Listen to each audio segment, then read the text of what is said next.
prieks šodien būt kādā lielvārds, kur Gribulsta kungs mums laipni ir apsolījis parādīt gan jaunākās iespējas mācību līdzekļu izveide, gan arī vēlāk dodoties uz Lielvārdas vidusskolu, jau pārliecināties, kā šīs jaunās tehnoloģijas darbojas praksē. 92. gada janvārī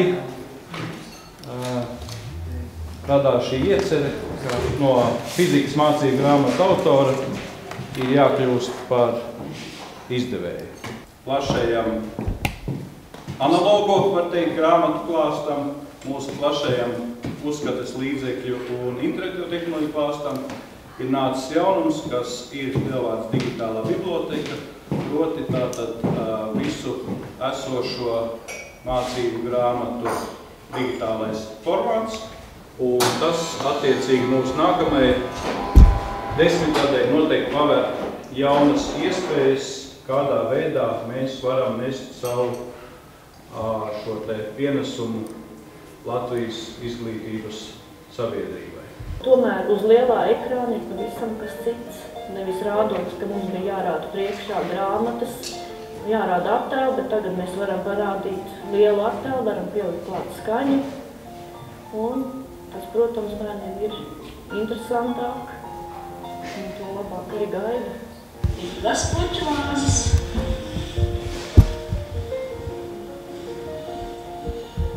Divas. Kas pa zīmīgi būs jāliekas? Jā. Šis ir filmēts pagājušā gada decembrī, 2 nedēļas pēc tam, kad skolotājs rīcībā bija nonākusi tehnoloģija. Nav bijusi iepriekšējais treniņš vai filmēšana vairākās scēnās. Tas ir aizbraukts un filmēts uzreiz.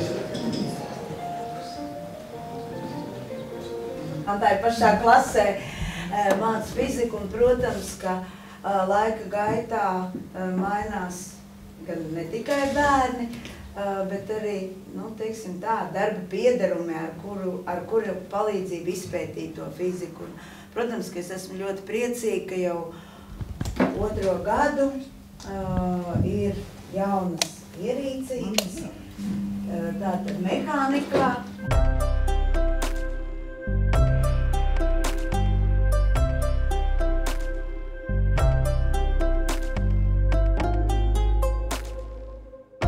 Pēc pirmās darba dienas visi bērni ir ļoti apmierināti un redzēja, ka ļoti patīkami darboties.